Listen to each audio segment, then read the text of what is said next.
안녕하십니까. 전성철입니다. 요즘 제가 듣는 질문 중에 하나가 왜 미국이라는 거대 국가가 일개 나라의 그 기업 하나를 가지고 저렇게 야단 법석이냐. 화웨이라는 중국의 나라. 그런 이제 질문을 제가 받습니다. 그에 대해서 아마 해답을 좀 드리는 게 전체를 이해하시는 데 도움이 될 것 같아서 오늘 몇 말씀 드리겠습니다. 미국이 중국을 믿지 못하기 때문이겠죠. 한마디로 말해서 화웨이가 상징하는 모든 여러 가지가. 근데 왜 미국이 중국을 믿지 못할까요? 그거 좀 한번 자세히 살펴볼 만한 가치가 있는 것 같아요. 사실 이걸 이해하시려면 중국의 정말로 이 내면을 아셔야 됩니다. 그게 겉으로는 멀쩡하죠. 중국이라는 나라가.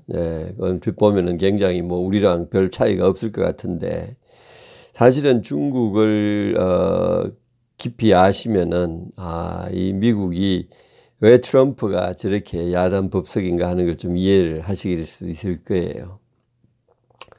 한마디로 말해서 중국은 겉으로는 멀쩡하지만 글로벌 스탠다드와 너무나 거리가 먼 나라입니다. 여러 가지 면에서.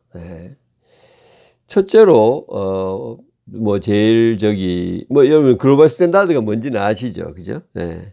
한마디로 말해서 그 인류를 더 행복하게 하거나 더 풍요하게 만드는 데 있어서 가장 좋은 길이라는 것, 즉 가치나 제도나 혹은 기법이라는 것을 세계가 인정한 것을 글로벌 스탠다드라고 그러는 거죠. 그죠? 정말 좋은 거다. 세계 인류를 위해서. 이렇게 실험 끝에 인정한 것이 글로벌 스탠다드죠. 근데 중국은 너무나 여러 가지 면에서 그것이 그 글로벌 스탠다드와 멀다는 거죠.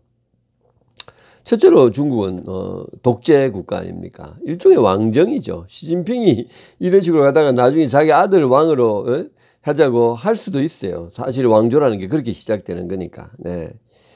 그래서 뭐 로마도 처음에 공화정이다가 왕조가 되지 않습니까? 그죠? 그런 식으로 첫째로 그 독재 국가예요. 그죠? 거의 왕정에 준하는 종신 독재 국가고. 그 다음에 그걸로 인해서 중국은 하루아침에 법을 다 마음대로 바꿀 수 있어요. 시진핑 한마디로 마음대로 바꿀 수 있는 나라예요. 사실상. 물론 뭐 인민의회라는 그런 요직 절차를 거쳐야 되지만은 알지 않습니까? 공산당 체제에서 뭐 만장일치 와 하는 걸로 얼마든지 바꿀 수 있는 나라니까. 그런데 예를 들어서 이런 겁니다. 중국의 국가보안법이라는 게 있는데 이 법은 예를 들면은 중국 정부가 어느 기업, 예를 들어 화웨이에게 당신이 지금 거래하고 있는 헝가리의 통신사의 내부 당신들이 알고 있는 정보 다 제출해. 이렇게 이야기하면은 우리나라 같으면 거기에 대해서 이의를 제기하고 뭐 이렇게 할 수 있잖아요. 그죠? 뭐 행정심판도 받고 행정소송도 하고 뭐 언론에 떠들고 이런 거 하나도 못 합니다. 그건 무조건 해야 돼요. 법으로. 이의를 제기할 수 없어요. 그러니까 미국이 화웨이에도 경계할 수밖에 없잖아요. 화웨이뿐 아니라 중국의 모든 기업들은 외국과의 그걸 하면서 그 상거래의 비밀을 지킬 거라는 믿음을 가질 수가 없는 거죠. 정부가 지시하면 무조건 따라야 되는 거예요. 그리고 그래서 그 다음에 여러분 아시는 대로 중국은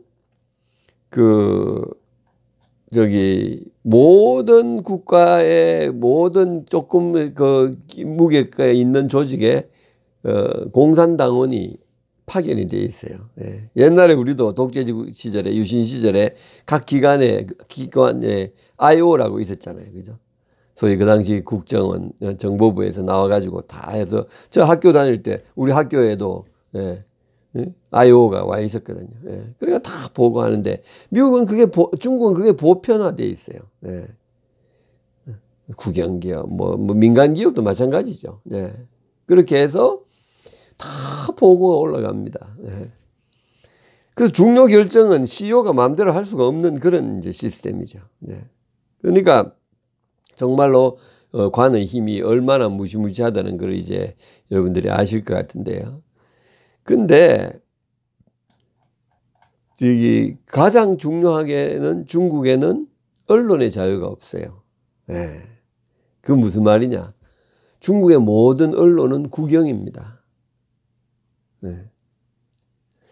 그래서 중국이 그 언론이 공산당의 그 가이드라인 하에서 이거는 국민이 알았으면 좋을지 안 하는 게 좋을지 하는 걸 결정해 가지고 알았으면 좋을까 하는 것만 보도해요. 그런데 그 보도의 내용도 마음대로 구미에 맞춰서 각색하고 어떻게 왜곡하고 이렇게 하는 거예요. 예. 그저께 사우스 차이나 모닝 포스트가 아주 재밌는 기사를 하나 실었어요. 같은 사실에 대해서 서방의 언론과 중국의 언론이 어떻게 다르게 보도하느냐 하는 거를 그걸 했는데 제가 좀 몇 개 소개를 제가 해드릴게요. 예를 들어서 외신은 중국 경제가 10년 만에 가장 힘든 국면을 맞이했다. 왜? 경제 성장률이 사상 최저로 떨어졌으니까 6.6%로. 근데 중국은 어떻게 보도했냐면 중국 경제는 사상 최대 실적, 최대의 GDP가 90조 원을 달성했다. 이렇게 보도했어요. 인민일보가. 사실은 사실이죠. 성장은 했으니까. 최대지만 경제 성장이 떨어졌다는 것은 딱 한마디도 안 했죠. 그 다음에 중국도 인구 증가율이 굉장히 중요한 요소지 않습니까? 우리나라도 마찬가지지만 다 뭐 그렇죠. 근데 중국의 인구 증가율이 60년 내 최저로 떨어졌는데 이걸 신화사 통신은 어떻게 보도했냐면 중국 인구는 여전히 상대적으로 안정적으로 증가하고 있다. 이렇게 보도했어요. 증가는 증가죠. 예. 그러나 이거는 왜곡이죠. 그죠? 예를 들어 실업률. 중국 경제의 침체로 제일 아픈 곳인 이제는 고용 시장에까지 영향을 미친다. 이렇게 해서 외신은 보도했는데 중국 신문은 CCTV는 중국 고용 상황에 새로운 변화가 나왔다. 올해 중국 여름 이룬 업적을 한번 보라. 이렇게 보도를 했어요. 경제 침체로 고용 증가율이 정말 내려간 거를 떨어진 거 이런 식으로. 중국이 외신이 수출이 2년 만에 가장 큰 폭으로 하락함으로써 세계 경제에 위협을 더해주고 있다. 이런 거를 중국의 무역량, 수출이 증가율이 떨어졌다는 것은 떨어진 건데 무역량이 큰 거를 갖다가 해서 9.7% 증가해서 다시 기록을 갱신했다. 이런 식의 이제 왜곡을 하는 거죠. 예. 그래서 그러나 사람들이 진실을 모르니까 아무도 거기에 대해서 이의를 제기할 수가 없어요. 예. 외신을 접하는 고정적인 사람들. 그러니까 여러분 아시잖아요. 온라인 통신 우리나라 이것도 중국이 원하면 얼마든지 블락킹을 해서 보도되고 싶으면 보도하게 하고 이렇게 할 수 있는 거죠. 예를 들어서 김정은이가 중국 방문할 때 같은 데는 김정은에 대한 김자도 아무도 온라인에 한자도 못 싣게끔 한다든지 이런 것이 중국 언론의 현실입니다. 그러니까 이거는 글로벌 스탠다드하고 너무 다른 거죠. 우리나라하고 한번 비교해 보세요. 그죠? 한마디로 말해서 토론이라는 게 없는 거예요. 그죠? 우리나라는 한 이슈가 터지면 이 신문은 이렇게 하고 저 신문은 이렇게 하고 온갖 언론을 통해서 최선의 그거를 찾으려고 노력하는데 중국은 공적 토론이라는 게 없습니다. 사실상. 그리고 공산당 내의 그 간부들이 모여서 그냥 하는 건데 그것도 지금은 옛날에는 임기가 있고 누군가가 다음에 국가 주석의 임기가 있기 때문에 다음을 향한 경쟁이 있고 해서 뭔가 이 업적을 이루려고 하지만 지금은 시진핑한테만 잘 보이면 돼요. 그러니까 그런데 언론이 그 기능을 해야 되는데 그 언론이라는 거는 정말 오늘날 현대 사회의 국민의 행복을 위한 가장 핵심적인 요소인데 중국에는 그게 없거든요. 그러니까 무슨 일이 벌어질지 모르는 거예요. 그 다음에 세 번째로, 미국이 중국을, 겁내는, 말하자면은, 신뢰하지 않는 가장 큰 이유는 이거는 다른 나라들도 다 공감을 하고 있습니다. 제가 지난번에 잠깐 말씀드렸습니다만은 소위 그 1대1로라는 중국의 세계 지배 전략을 중국이 그 야심을 표출을 한 거예요, 사실은. 1대1로 전략은 얼핏 보면 경제 전략이죠. 왜냐하면 옛날에 실크로드에 따라서 그 항만과 도로를 닦아가지고 거기에 있는 나라들하고 전부 합쳐서 저기 경제 부흥을 같이 이루자 하는 게 얼핏 보면 경제 전략인 것 같은데 많은 서방의 사람들이 이거는 경제 전략이 아니라 세계 전략이다. 외교 전략이다. 이렇게 보고 있는 거예요. 무슨 말이냐 하면은 중국인 그 외환일 수출이 잘 되고 이러니까 외환 보유고가 막강하지 않습니까? 그걸 가지고 가난한 나라들에게 돈을 빌려주는 거예요. 그러면서 소위 항만하고 도로와 철도 이런 걸 닦게 해주는 겁니다. 네. 그러니까 가난한 나라들은 어이구 웬일이냐 이렇게 될 거 아니에요. 그죠? 그러니까 엄청난 돈을 빌려 쓰는 거죠. 갚을 수 없을 정도로 빌려줘요. 많은 양을 빌려줘요. 그래서 사실은 경제를 통해서 그러니까 채무자니까 채권자한테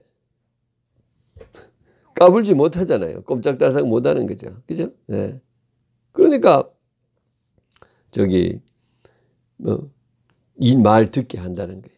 그래서 이런 말이 나온 거예요.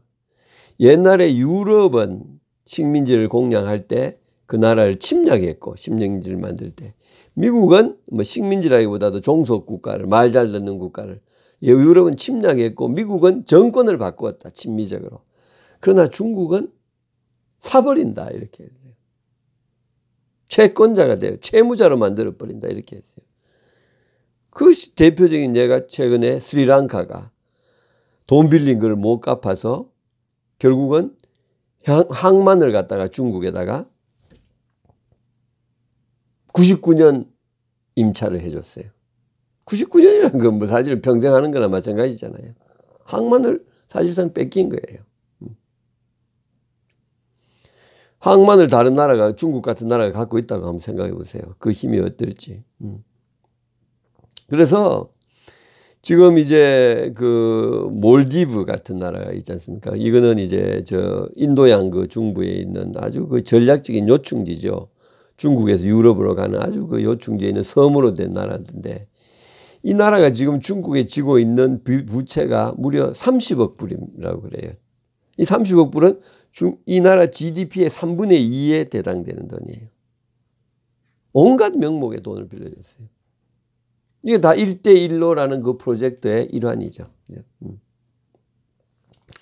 그래서 아마도 나중에 되면은 이제 못 갚을 테니까 이 나라에 있는 섬 몇 개를 받아가자. 임차, 연구 조차를 하자. 이렇게 될 가능성이 많고 그거는 마치 중국이 지금 남중국해에 섬을 인공섬을 만들고 그게 전부 자기 영해라고 주장하는 거하고 비슷한 효과를 가져올 수가 있을 거라는 거죠.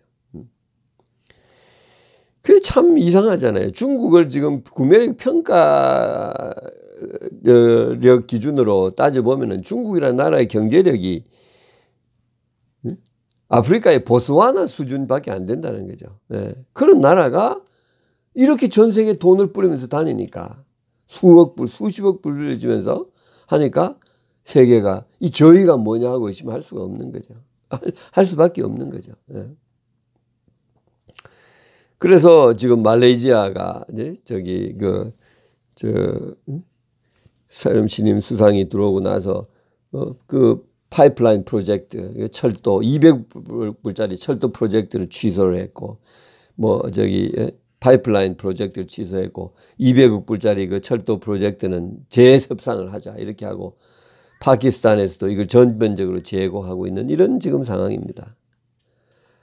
한마디로 말해서 중국은 글로벌 스탠다드에 너무나 어긋나는 점이 많은 나라예요. 우선 독재, 영구 독재 체제를 가지고 있고 그다음 자유 언론이 없고 그리고 노골적으로 세계에 대한 야심을 그 형편이 안 되는 나라예요. 그죠? 네.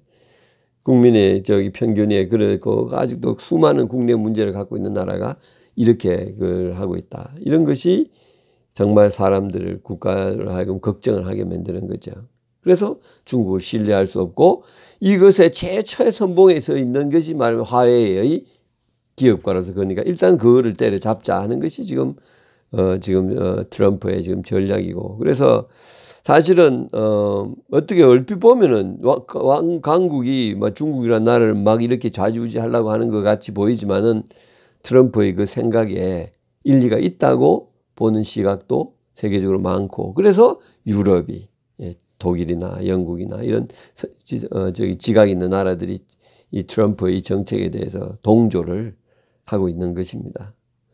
참 중국이란 막강한 나라가 글로벌 스탠다드에 어긋나는 면이 너무나 많은 나라라는 것은 참 우리를 우울하게 만드는 점인 것 같습니다. 감사합니다.